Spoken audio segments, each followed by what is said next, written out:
விஷயத்தை உங்க வாயாலேயே சொல்லிடுங்க சார். படத்தோடைய ஃபர்ஸ்ட் 20 மினிட்ஸ் மிஸ் பண்ணக்கூடாதுன்னு நீங்க சொல்லியிருந்தீங்க. இல்லை, கொஞ்சம் முடிஞ்சால் சீக்கிரமாக வந்தீங்கன்னா பெட்டர். ஏன்னா ஃபஸ்ட் ஷாட்லேருந்து பாகம் 2ன்னு சொன்னதுனால இதில் அந்த எடுத்தோடனே கதைக்குள்ளே போயிடும். ஸோ முடிஞ்ச அளவுக்கு கொஞ்சம் சீக்கிரம் தேட்டருக்கு வந்துடுங்க. தேங்க்யூ.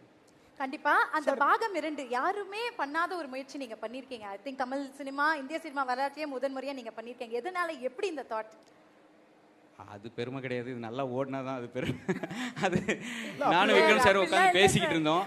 அப்போ திடீர்னு இந்த கதை கேட்டு முடிச்சுட்டு டைட்டில் என்னப்பா அப்படின்னு சொல்லி கேட்டார். நான் நிறைய டைட்டில் யோசிச்சிட்டே இருந்தேன். திடீர்னு ஒரு நாள் அவர் வீட்டுக்கு போனால் சாப்பாடு பயங்கரமாக இருக்கும்.